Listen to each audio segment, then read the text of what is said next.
Craftsman Days are here at Lowe's with big savings on the tools you need. Save $100 on the Craftsman V20 6-tool Power Tool Combo Kit, now at $199. No matter what the project is, Craftsman's high-quality, high-performance products empower you to build on. Stop by your nearest Lowe's store and check out the full line of Craftsman tools today. Valid through 6/18 while supplies last. Selection varies by location. Nats Chat is brought to you by Walters. Walters is the best sports bar in Navy Yard, located just across the street from Nationals Park. Also a great place to check out if you're headed to Audi Field. Pre-game party this Saturday night ahead of DC United's next match. Register at waltersdc.com to receive one free old-time lager. Here's the wind. And the pitch swung on it, belted it deep left field. This is way back. Profar to the warning track, looking up, going, and gone. Goodbye. Bang! Zoom goes Alex Cole on the fourth pitch of this game with his first home run of the year. Zorania into the wind. Here's the pitch. And a drive in the air to deep right center field. This is way back. This ball is gone. Goodbye. Over the big wall in right center field and into the Rockies bullpen. Back-to-back home runs, 4 pitches apart. Now the set of the pitch, swinging a line drive toward the right field line. That's a fair ball. It's going to roll all the way to the corner in the 350-foot marker. Rounding third, heading home is Thomas. Abrams speeding for third. He's in standing with his second triple of the game. And the Nationals add on here in the top of the fifth. It's now Washington 7 and Colorado 2. And welcome to Nats Chat for Saturday, April 8th. 2023, along with MASNsports.com Nationals insider Mark Zuckerman, who was at Coors Field. I'm Al Galdi, host of the Al Galdi podcast. Now that was more like it, and that was more like it in multiple ways. That was more like it in terms of a Nats win. They improved to 2-6 with a 10-5 win at the Colorado Rockies on Friday night in Game 2 of a 4-game series. And that was more like it in terms of a game at Coors Field off Thursday's 1-0 Nats loss. Yes, a 1-0 game at Coors Field. We on Friday night got the full Coors Field specialty. The Nats and Rockies combined for 15 runs, 29 hits, 6 walks. Each team used 5 pitchers. Yet still, the game was well under 3 hours, 2 hours, 38 minutes. The pitch clock system is a beautiful thing. But Mark, the Nats bats came alive.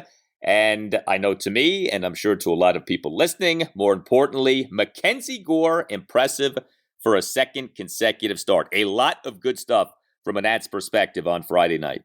Yeah, this was close to a best-case scenario for a game, Al, for the Nationals right now. This is just about everything you could possibly want to see.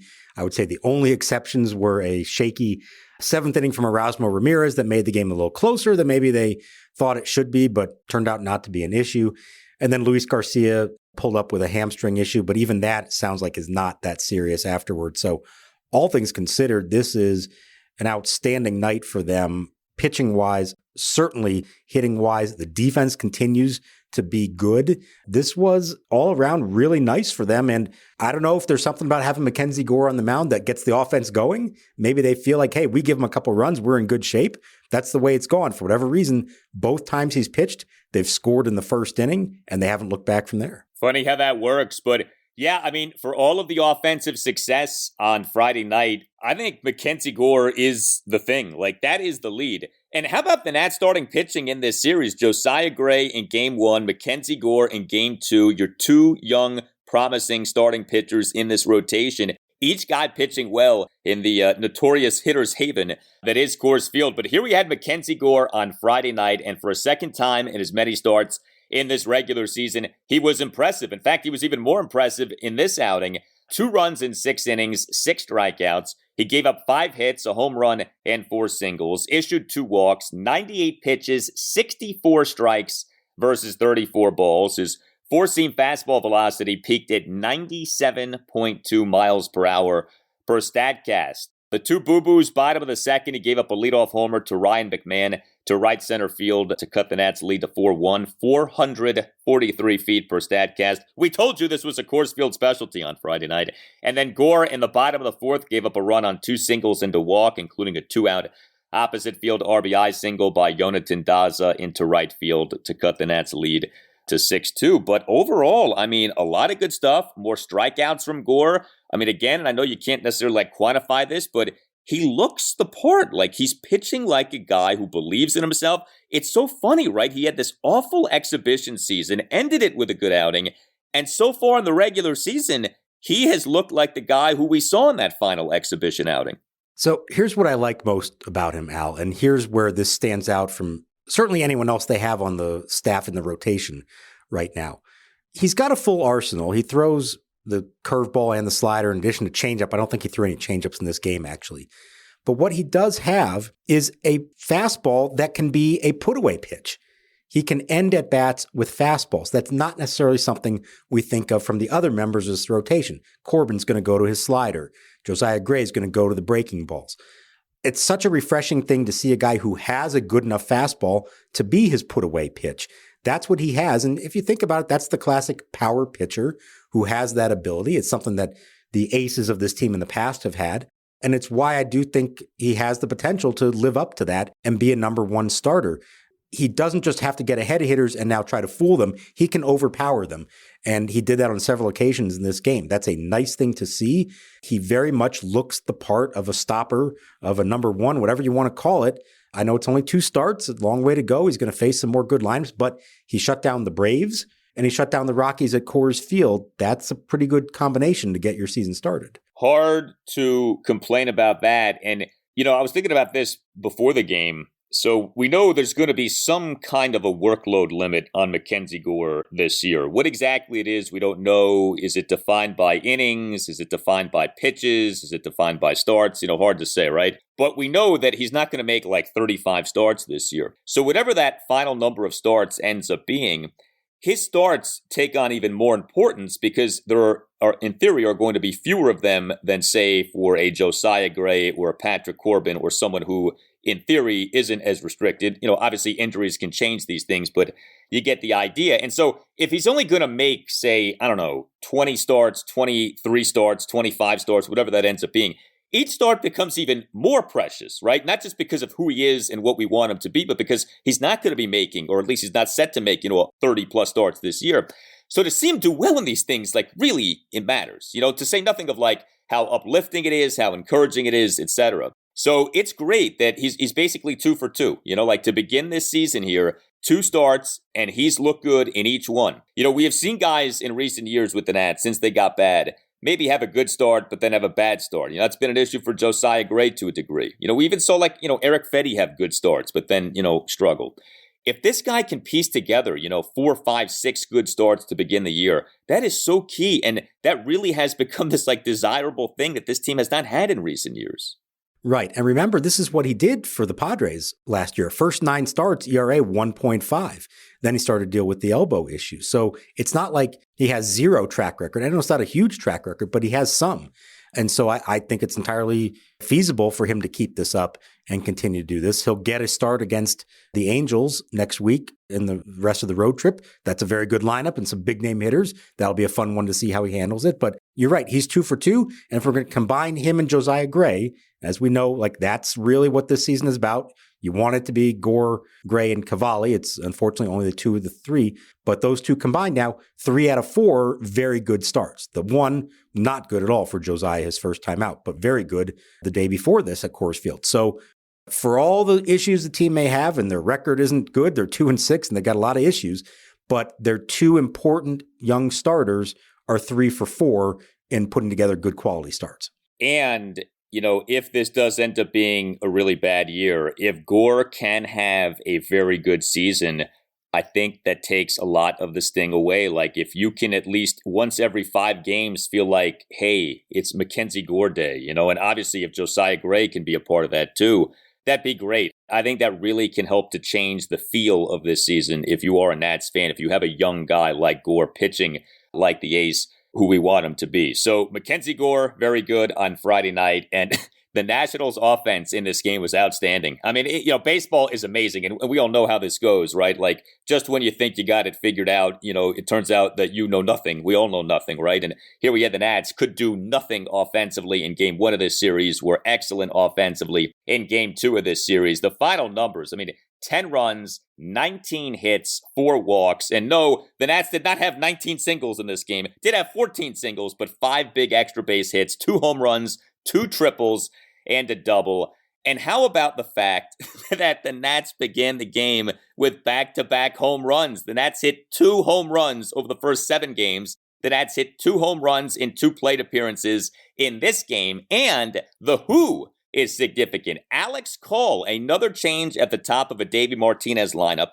Alex Call and Jeimer Candelario back-to-back to begin the game in terms of home runs. Like, raise your hand if you had that on your bingo card for Nationals baseball on Friday night. Oh, I saw that one coming. You didn't see that one coming? No. It's funny. I talked to Alex Call before the game about it, and he said, you really can't change your approach for that. Davey thought it was a good matchup, not necessarily saying, hey, this guy's going to be our leadoff hitter now moving forward. Although after the game, he admitted it's going to be really tempting just to go with the exact same lineup on Saturday. And you can understand why he would want to do that. Although the matchup's a little different. They're facing another lefty, so that could change some things. But, Davey is notorious for putting a guy in the leadoff spot to try to get them going. Most famously, Kyle Schwarber.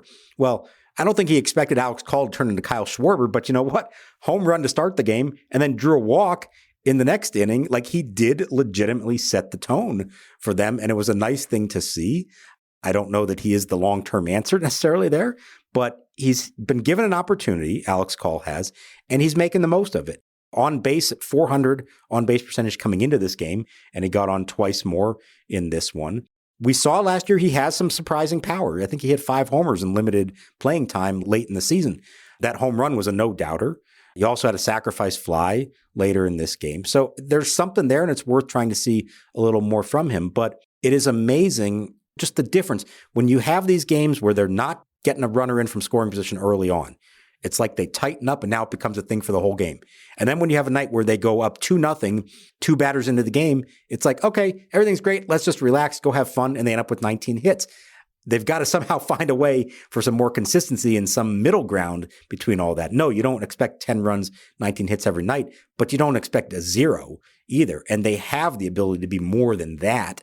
We know that. Now, it's a good matchup. They're facing Urania, who was much easier to hit than Kyle Freeland was. But you can still hit the ball with some authority, and they did that tonight, not just against Urania, but just about everybody that the Rockies threw out there. Well, and this just felt like a more normal Coors Field game. I don't know what happened on Thursday, but that was like Bizarro World for Coors Field. This was like the ball was jumping. I mean, the home runs were not, 350-foot specials. No, these were 400-plus foot blasts in this game. Calls went 410 feet. The Candelario home run, 442 feet. I mean, that was a shot by Jeimer Candelario. And it's funny with him too, right? Because remember, he barely missed a home run in game 1 of this series with the nice catch by Jurickson Profar, but Candelario coming through with that home run right there. So we get the back-to-back homers to really get things going. Then we get triples. Yes, I said triples, as in the plural of triple for C.J. Abrams. He had not had an extra base hit so far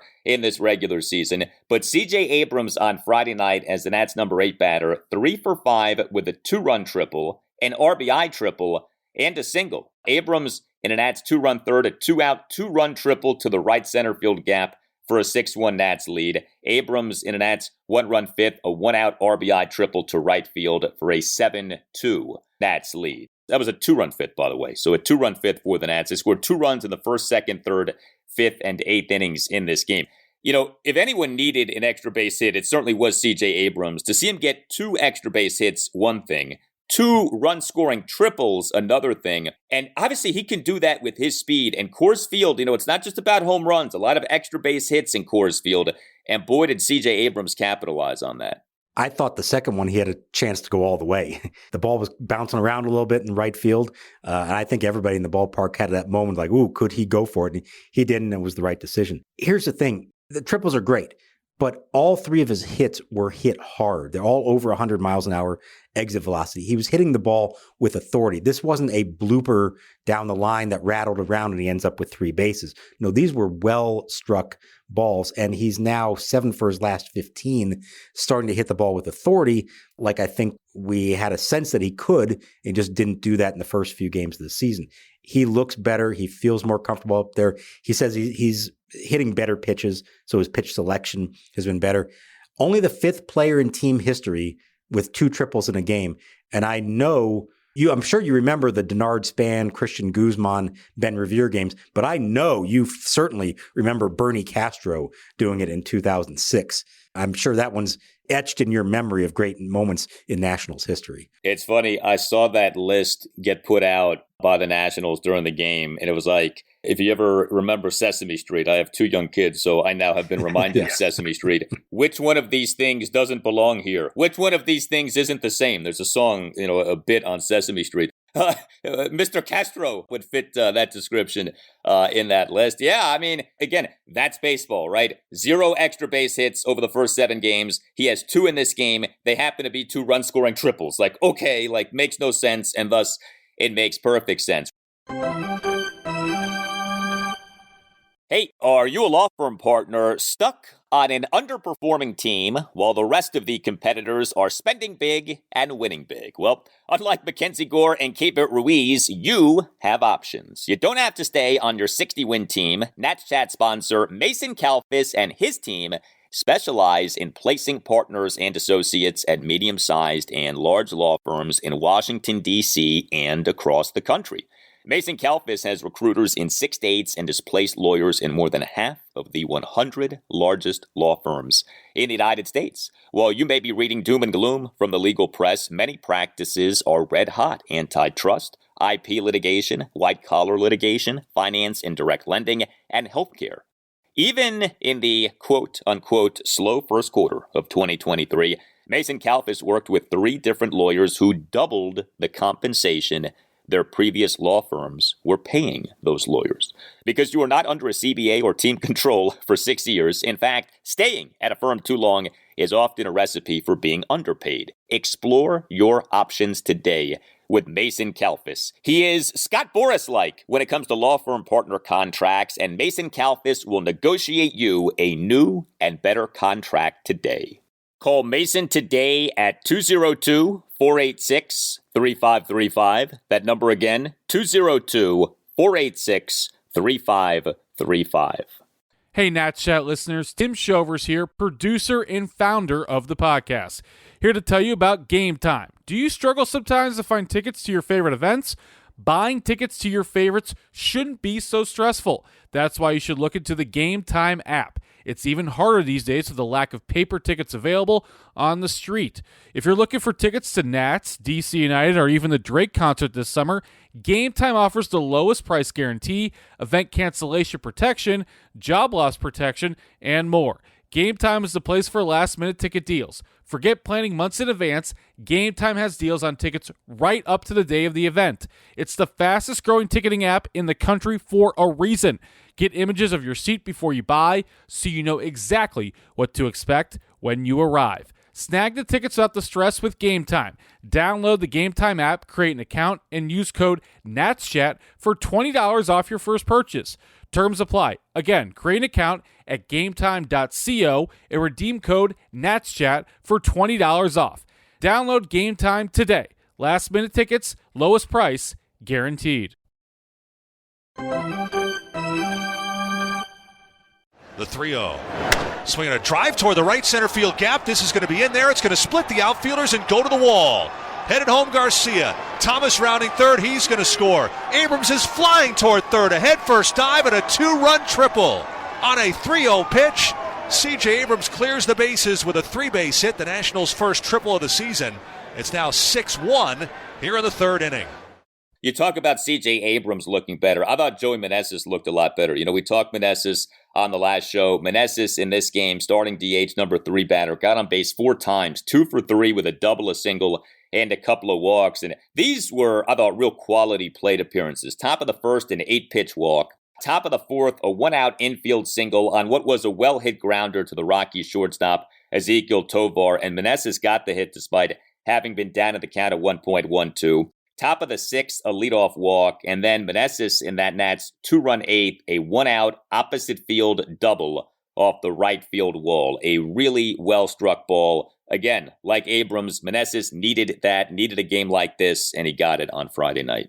That double, that's Joey Meneses. That's who we saw last year, able to drive a pitch the other way off the wall. It just kept carrying and rattled off the wall. So that's a great sign. And what he did also was he laid off pitches out of the zone. He's been chasing some here early on.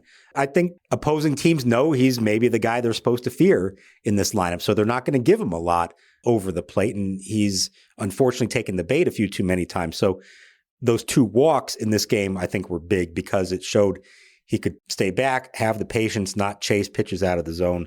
So a good night for him and an encouraging sign that, he's not all the way back yet, but those were the kind of at-bats we came to expect from him late last season. No doubt. I mean, that was August and September Joey Meneses, who we saw from last year on Friday night in this win at the Rockies. Every national starter had at least one hit, but the biggest damage actually came from the Nats' numbers 7, 8, and 9 batters in this game. Lane Thomas, C.J. Abrams, and Victor Robles, a combined 9 for 14.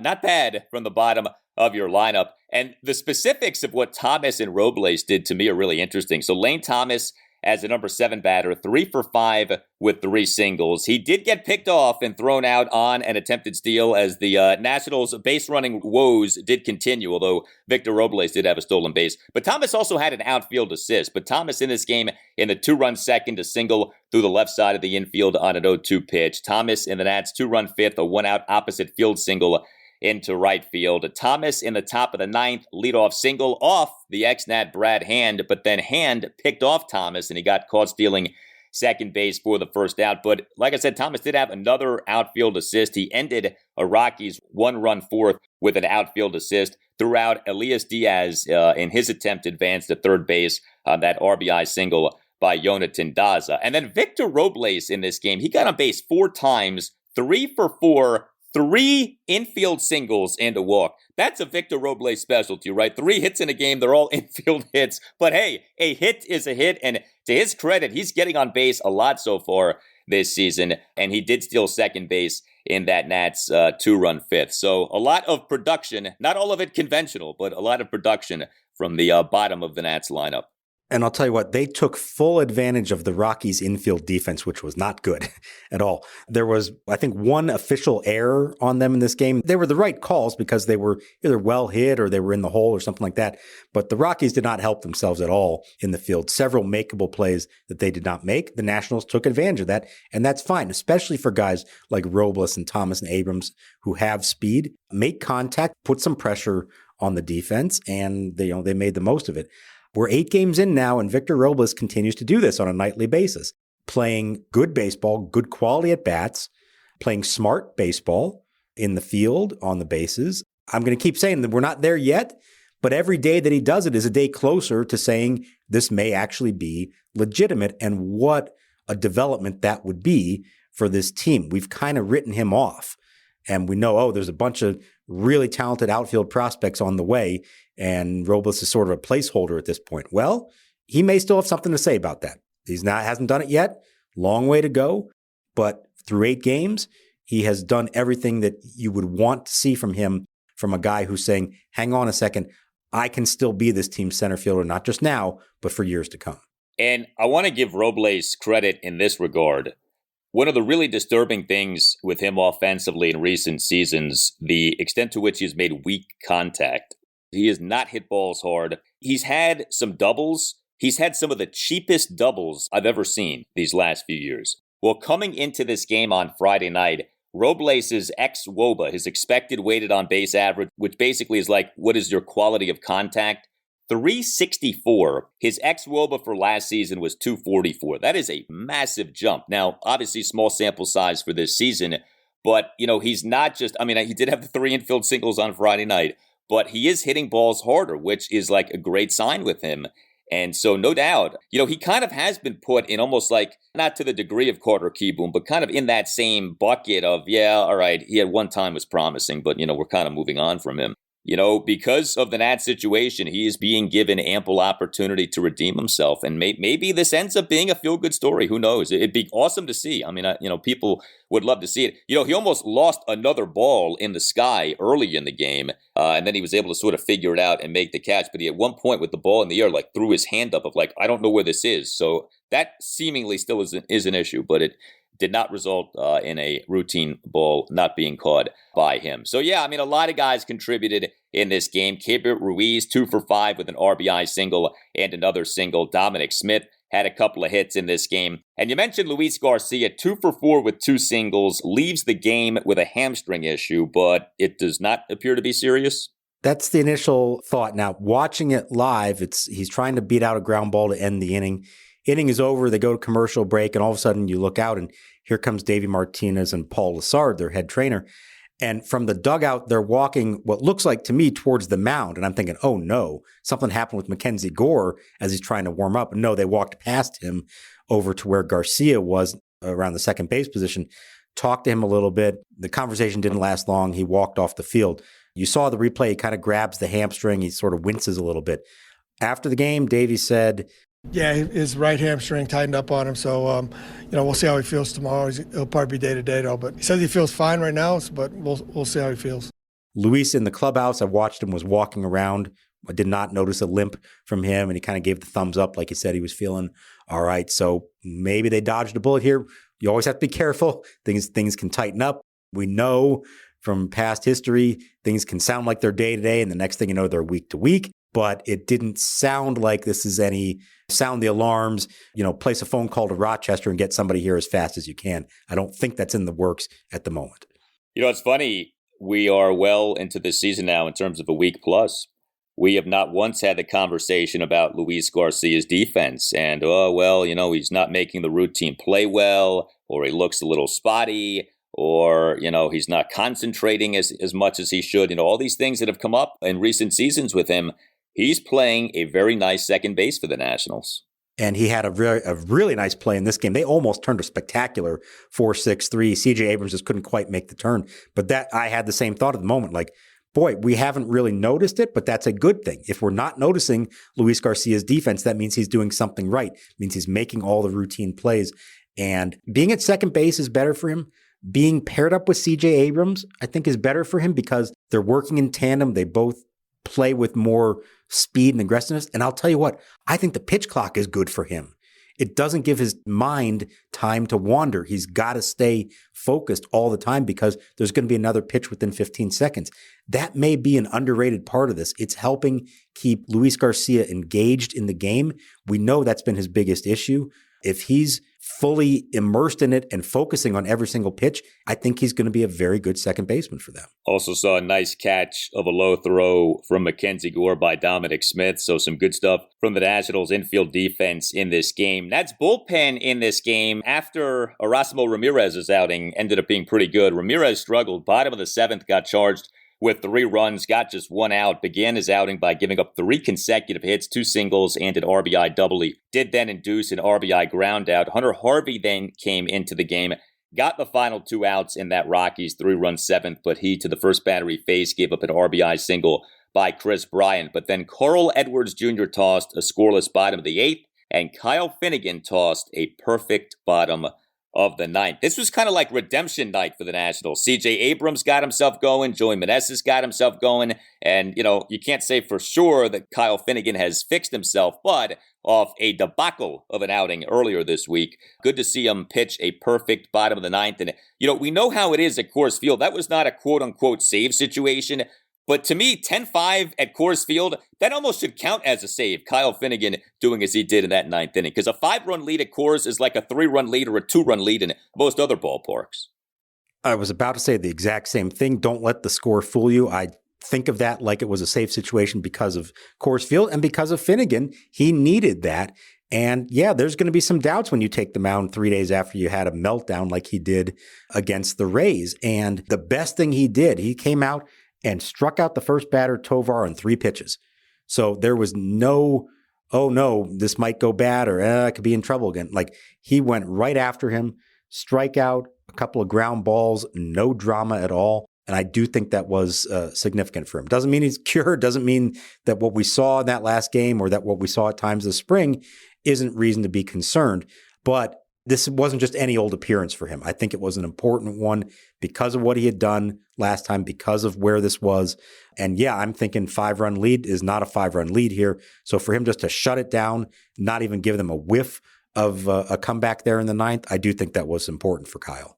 And a guy who we talked about on the last show, Mason Thompson, I guess one of the downsides, if there is a downside to him being as effective as he is that when you throw multiple innings like he does, you're probably not going to be seeing him used in back-to-back games all that often, right? Because you're not going to throw 2-3 innings in one game and then, be back out there for the next game throwing an inning or two.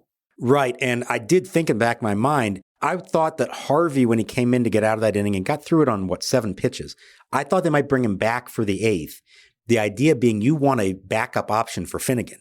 If he gets in trouble in the 9th, are you going to let him try to finish it? Or who else would you turn to? So once they go, Ramirez, Harvey, Edwards, who's left? And like you said, you're probably not going to Mason Thompson after he threw multiple innings the day before. So I don't know what the fallback plan B would have been there. Fortunately, Finnegan made sure that wasn't necessary. But I'll be curious to see as they move forward, do they try to have anybody available for that situation, or they just say, hey, he's our closer, sink or swim, we're going to let him try to do it. Yeah, you very much, though, had the feeling watching this game of like, it ain't over yet. This had that Coors Field feel, and it ended up being one of those games. But the Nats did win, and they get their second win of this regular season. You tell us what you think. Hit us up on Twitter at @Nats_chat. You can email the podcast, natschatpodcast@gmail.com, including if you would like to sponsor the Nats Chat Podcast. Email Tim Shovers at natschatpodcast@gmail.com. You can find us on Instagram at Nats Chat Podcast. You can get yourself or someone who you know a Nats Chat Podcast t-shirt by going to natschatpodcast.square.site. All Nationals radio highlights on Nats Chat are courtesy of 106.7 The Fan. A salute to Tim Newmark for the Nats Chat Podcast music. Visit timnewmark.com, and Newmark is spelled Neumark. Nice to talk about a win. Maybe we get another one come Saturday night. We shall see. But for Mark Zuckerman, I'm Al Galdi. We thank you for listening, and we'll talk to you next time on the Nats Chat Podcast. 1-0 pitch. House hammers the ball. Center field in deep. Happy opening night. It is out of here.